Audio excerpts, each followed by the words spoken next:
Genesis chapter 44. A silver cup and a sack.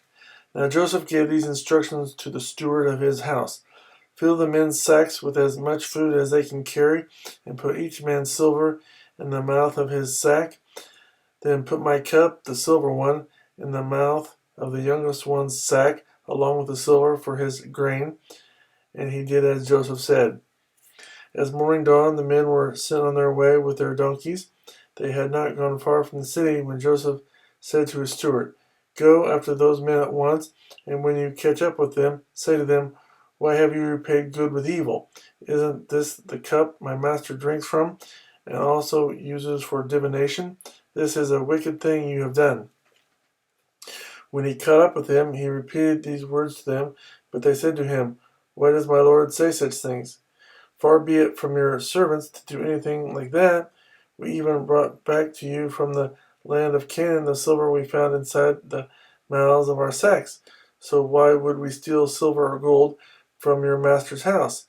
If any of your servants is found to have it, he will die, and the rest of us will become my lord's slaves."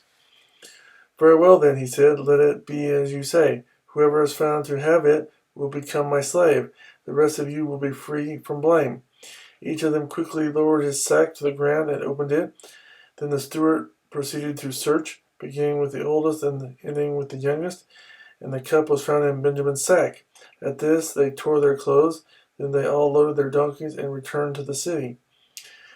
Joseph was still in the house, and when Judah and his brothers came in, and they threw themselves to the ground before him, Joseph said to them, "What is this you have done? Don't you know that a man like me can find things out by divination?" "What can we say to my lord?" Judah replied. "What can we say? How can we prove our innocence? God has uncovered your servant's guilt. We are now my lord's slaves, we ourselves, and the one who was found to have the cup." But Joseph said, "Far be it from me to do such a thing. Only the man who was found to have the cup will become my slave. The rest of you go back to your father in peace." Then Judah went up to him and said, "Please, my lord, let your servant speak a word to my lord. Do not be angry with your servant, though you are equal to Pharaoh himself." My lord asked his servants, "Do you have a father or a brother?" And we answered, "We have an aged father, and there is a young son born to him in his old age. His brother is dead, and he is the only one of his mother's sons left, and his father loves him." Then you said to your servants, "Bring him down to me so I can see him for myself." And we said to my lord, "The boy cannot leave his father. If he leaves him, his father will die." But you told your servants, "Unless your youngest brother comes down with you, you will not see my face again." When we went back to your servant, my father, we told him what my lord had said. Then our father said, "Go back and buy a little more food." But we said, "We cannot go down. Only if our youngest brother is with us will we go. We cannot see the man's face unless our youngest brother is with us." Your servant, my father, said to us, "You know that my wife bore me 2 sons.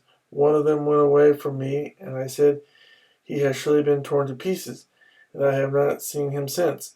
If you take this one from me too, and harm comes to him, you will bring my great head down to the grave in misery.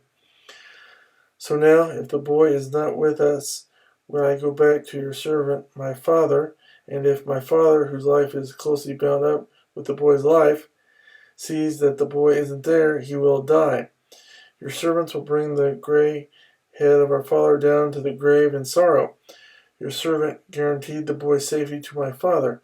I said, "If I do not bring him back to you, I will bear the blame before you, my father, all my life.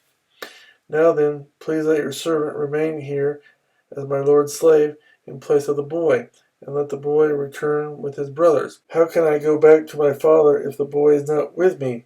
"No, do not let me see the misery that would come upon my father."